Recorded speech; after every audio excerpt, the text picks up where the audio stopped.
Hello everyone, welcome to my channel. और आज का मेरा टॉपिक है कॉलम वाशिंग। एचपीएलसी में कॉलम वाशिंग किसे कहते हैं और क्यों जरूरी है एचपीएलसी में कॉलम वाशिंग को। देखो, इसको समझने के लिए सबसे पहले समझें कि जब भी आपका कोई सैंपल होता है उसको सैंपल रन करने के लिए एक कॉलम की जरूरत पड़ती है। और वो कॉलम पर्टिकुलर उसका जो एचटीपी होता है, एचटीपी में मेंशन रहता है कि इस सैंपल के लिए कौन सा कॉलम यूज होगा। जब वो कॉलम यूज होगा उसके बाद बैच टेबल बनेगी। बैच टेबल जब रन हो जाएगा उसके बाद लास्ट में जब विंडो हो जाएगा तो उसके बाद वैसे ही वेजिटेबल जब स्टार्ट मतलब जहाँ पे प्रिपेयर करते हैं वहीं पे हम कॉलम वाशिंग उसमें ऐड कर देते हैं।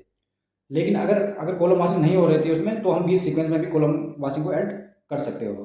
तो इसलिए इस कर सकते हैं। इससे क्या होगा कि जब भी कॉलम पूरा चलेगा उसमें बफर चलेगा, एशियन चलेगा, मैथनॉल चलेगा, जो भी उसमें मोबाइल पे यूज हो रहे, तो लास्ट में कॉलम की वाशिंग करना बहुत जरूरी है, क्योंकि हर चीज़ की वाशिंग जरूरी है लास्ट में। ऐसे जैसे वाइल की है, एक्सप्रेस वाइल की हम वाशिंग करते हैं, बाद में जब हमारा सैंपल बन जाता है उसके बाद वाशिंग करते हैं। वॉल्यूमेट्रिक सॉल्यूशन है, उसको जब हमारा सैंपल एनालिसिस कंप्लीट हो जाता है तो उसके बाद फिर हम उसे वाशिंग करते हैं। ऐसे ही कॉलम की वाशिंग करना बहुत जरूरी है। और ये कॉलम की वाशिंग एचपीएलसी सिस्टम से ही कराई जाती है, जिससे एचपीएलसी सिस्टम से ही होती है। उसमें फ्लो देना पड़ता है, या फिर उस अगर टेम्परेचर आपको ज़्यादा या कम ज़्यादा करना पड़ता है तो एक मेथड बनाना पड़ता है कॉलम वाशिंग का।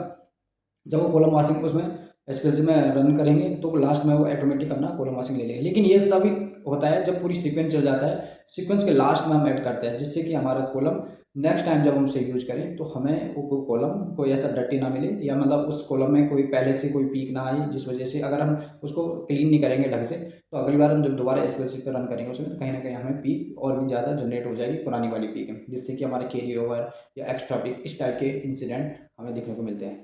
ओके फ्रेंड, आई होप लोग समझ चुके होंगे कॉलम वाशिंग का क्या इंपॉर्टेंट है। कॉलम का वाशिंग का इंपॉर्टेंट यही चीज़ है कि एक तो जो आप दोबारा रन करोगे कभी उसको सीक्वेंस, तो आपकी पीक नहीं टूटेगी, क्योंकि उसमें पहले से ही कोई नॉन इम्प्यूरिटी नहीं रहेगी या नॉन कंपाउंड नहीं रहेगा।